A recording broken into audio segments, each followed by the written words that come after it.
Este conteúdo é apresentado em formato de podcast reflexivo, com vozes narrativas que conduzem à reflexão. As falas representam diálogos internos e perspectivas complementares sobre o tema abordado. Olá e bem-vindos! Hoje a gente vai mergulhar no material que propõe uma coisa fascinante. É sobre seguir o rastro de um pensamento. A fonte que temos é um texto bem reflexivo sobre prosperidade consciente e que tenta mostrar como uma ideia, sabe? Uma coisa abstrata, quase nada, pode se transformar em algo concreto, algo que realmente molda a nossa realidade. É uma ótima premissa. E olha, vale a pena dizer logo de cara, a abordagem do texto não é sobre pensamento mágico, né? Não é sobre sentar e só desejar que as coisas aconteçam. Certo. O convite é para entender a mecânica da mente, tipo a engenharia por trás do que a gente pensa. A fonte sugere que nossos pensamentos não são aleatórios, eles criam um fluxo, uma correnteza mesmo. Uma correnteza. Gostei dessa imagem. E essa correnteza leva a gente para algum lugar, seja bom ou não tão bom. Então, nossa missão aqui é mapear esse rio. Entender de onde vêm as águas, para onde correm e, principalmente, como é que a gente pode navegar, em vez de só ser levada por elas. O texto parece sugerir que existe um momento, um ponto decisivo em que um pensamento ganha força, ganha tração. Ok, vamos analisar isso. Por onde o texto sugere que a gente comece? O ponto de partida é um pilar, uma espécie de lei fundamental que o texto estabelece. A afirmação é: todo pensamento repetido cria direção. Todo? E é importante notar a palavra todo.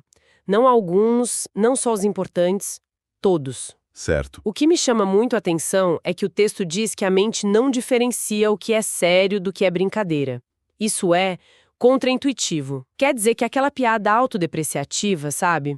Tipo, eu sou um desastre com dinheiro, que a gente faz num bar com amigos, ela é registrada do mesmo jeito que uma afirmação séria. Pelo que a fonte apresenta, sim, a mente é retratada como um mecanismo poderoso, mas literal.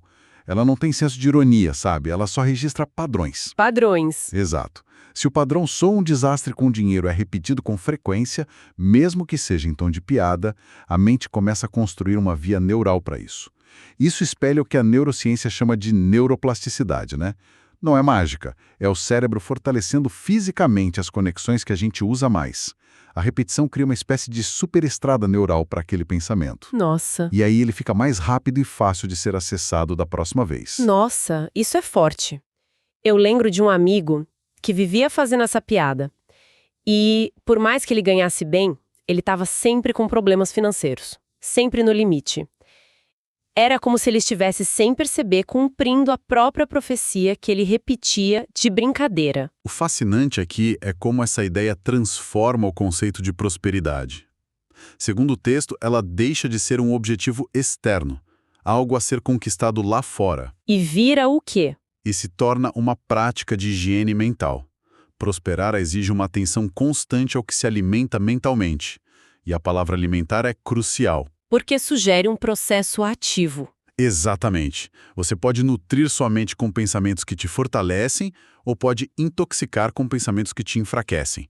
A escolha é constante. Isso transfere a responsabilidade de uma forma radical, não é? Deixa de ser sobre sorte ou destino e passa a ser sobre a gestão do nosso foco.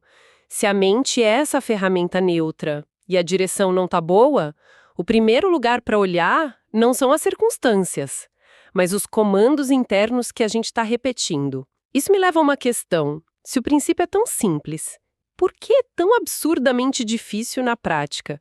A minha primeira impressão é que é por falta de disciplina ou talvez a gente não acredite de verdade que funciona.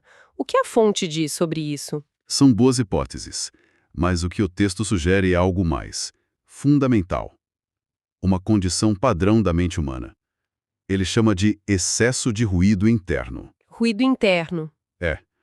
Não se trata de uma única voz negativa, mas de um verdadeiro coro de pensamentos contraditórios, todos disputando o microfone ao mesmo tempo. Sim. E os exemplos que a fonte dá são muito familiares. São aquelas frases que começam com uma intenção positiva, mas vêm com um asterisco que cancela tudo. Eu quero abrir meu negócio, mas o mercado tá ruim. Eu posso ser mais saudável, só que não tenho tempo. Eu deveria começar hoje, mas agora não é o momento. Cada uma dessas frases é um cabo de guerra mental, né? Exatamente. A primeira parte da frase, o eu quero, puxa para um lado. Mas a segunda parte, o mas, puxa com a mesma força, ou até mais, para o outro lado. E a consequência disso, como o texto aponta, é uma correspondência direta entre esse estado interno e a realidade externa. A frase na fonte é muito clara. Quando a mente vive nesse vai e vem, a vida também responde com instabilidade. É a paralisia. É a paralisia gerada por forças internas que se anulam. Muita energia é gasta, mas não tem progresso real. É como tentar dirigir um carro... Pisando no acelerador e no freio ao mesmo tempo. Isso. Faz muito barulho, gasta combustível, mas o carro não sai do lugar. Tenho que admitir que uma parte de mim resiste um pouco a essa ideia. Quer dizer, e as circunstâncias externas reais? O texto ignora o fato de que fatores socioeconômicos, uma crise de saúde, preconceito estrutural, tudo isso pode ser muito mais determinante que os pensamentos de uma pessoa. Como essa filosofia se aplica a alguém numa situação de adversidade real, opressora? Não é um pouco simplista demais? Essa é uma pergunta crucial, e é importante não interpretar mal a proposta. A fonte não sugere que as circunstâncias externas não existam ou não sejam poderosas. Elas são. Certo. O que ela propõe é focar na única variável que está, em última análise, sob nosso controle. A nossa resposta interna a essas circunstâncias.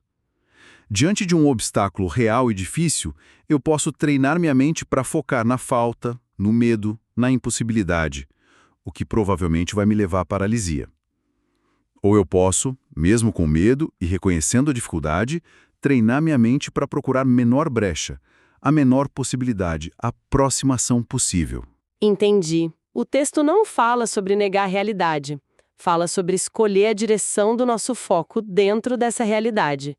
É sobre gerenciar a própria energia mental para não ser mais uma vítima das circunstâncias, mas um agente ativo dentro delas. Entendi. Não é sobre ignorar a tempestade, mas sobre se concentrar em como pilotar o barco da melhor forma possível no meio dela. Isso faz mais sentido. E qual seria então a solução que o texto aponta para sair desse impasse do acelerador e freio? É aqui que a fonte nos apresenta o que talvez seja a sua ideia mais poderosa. Ela faz uma distinção que é crucial. Clareza não nasce de controle, nasce de escolha. A tentativa de controlar a mente, de suprimir à força os pensamentos negativos, é uma batalha perdida. Tentar não pensar em algo é a receita certa para pensar naquilo o dia inteiro. É uma luta que só gera mais tensão e mais ruído. Então a chave não é lutar contra o pensamento negativo. É só deixá-lo passar e escolher o outro. Isso é um alívio, muda completamente a abordagem. Precisamente. Não é uma guerra, é uma seleção. É isso. A escolha é um ato de soberania mental. É reconhecer, ok, estou ouvindo essa voz da dúvida, ela está aqui. É parte do meu ruído interno. Eu não vou brigar com ela, mas a voz que eu vou amplificar, a estação de rádio que eu vou sintonizar, é esta outra. Faz todo sentido. Não é uma negação da existência do medo, mas uma decisão consciente de não entregar o microfone a ele. É um ato muito mais sutil e, no fim, mais poderoso que a força bruta do controle. É um direcionamento deliberado de atenção. O que nos leva, então, para a parte mais prática da reflexão. Como a gente transforma essa ideia de escolha em um hábito? Como sair do automático para o consciente no dia a dia? O texto sugere um exercício de autoobservação, quase como um cientista observando um fenômeno, sabe? Sem julgamento. A proposta é bem direta. Observe hoje quais pensamentos você repete sem perceber que está treinando sua mente. A palavra treinando aqui é fundamental. Porque ela nos lembra que um treinamento está sempre acontecendo. Sempre. A mente está sempre sendo condicionada. A questão não é se estamos treinando nossa mente, mas para que a estamos treinando. E essa observação passiva já é o começo da mudança. É isso. Só o ato de perceber o padrão automático já enfraquece o poder dele sobre nós. Exato. A consciência é o primeiro passo para a escolha. Quando você percebe que, no piloto automático, sua mente repete "isso é muito difícil" 10 vezes por dia, na próxima vez que esse pensamento surgir, você já não é mais um passageiro inconsciente. Você tem uma fração de segundo para pensar. Ah, lá está ele de novo, meu pensamento padrão de dificuldade. Ok. Qual pensamento eu escolho colocar no lugar agora? Exato. Talvez seja, eu posso dar o próximo passo, ou eu já superei coisas difíceis antes. E é aqui que todos os pontos se conectam na frase central do texto, né? A prosperidade começa quando o pensamento deixa de ser automático e passa a ser consciente. É essa passagem da programação reativa para a direção intencional. Sim, é sair do banco do passageiro da própria mente e assumir a direção. Isso não significa que os pensamentos automáticos negativos vão desaparecer da noite para o dia. São hábitos antigos. São hábitos antigos, mas significa que o poder de escolha consciente é ativado e como um músculo se fortalece a cada vez que é exercido. E se a gente conectar isso ao quadro geral, a prosperidade aqui, claramente transcende a ideia de só riqueza material. Parece ser mais sobre um estado de fluxo, de alinhamento. Exatamente. É um estado de coerência interna. Quando a mente está clara e unificada numa direção, a energia pessoal não é mais desperdiçada em conflitos internos, e aí ela pode ser totalmente aplicada na criação da realidade desejada. É um estado de integridade, onde pensamento, sentimento e ação todos apontam para o mesmo norte. E isso pode se manifestar como prosperidade financeira, sim. Sim, mas também em saúde, em relacionamentos mais saudáveis, em mais criatividade. Para fechar, a fonte usa uma metáfora final que amarra tudo isso de uma forma muito visual.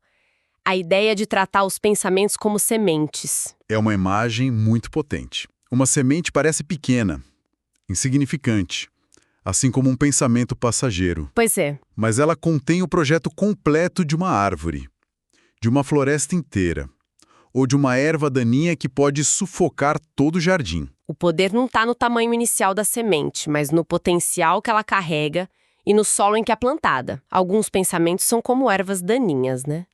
Crescem rápido e sem esforço. Outros são como sementes de carvalho, exigem paciência, cuidado e tempo para se tornarem algo forte. E o texto encerra com um convite que é quase um aviso, que você possa tratar seus pensamentos como sementes e plantar apenas aquilo que está disposto a colher. Isso coloca a responsabilidade final diretamente nas nossas mãos.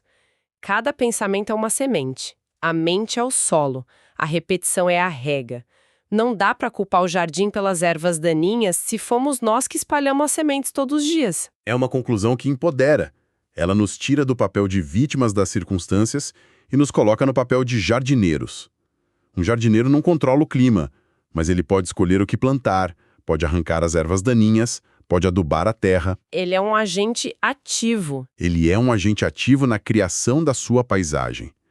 O convite do texto é para que a gente se torne um jardineiro consciente, que escolhe deliberadamente as sementes, cuida do solo e pacientemente aguarda a colheita que sabe que virá, porque ela foi intencionalmente plantada. E essa imagem nos deixa com uma última reflexão, uma pergunta para levar daqui. Se os pensamentos repetidos de hoje são as sementes da colheita de amanhã, que jardim está sendo cultivado nesse exato momento, talvez até sem se perceber.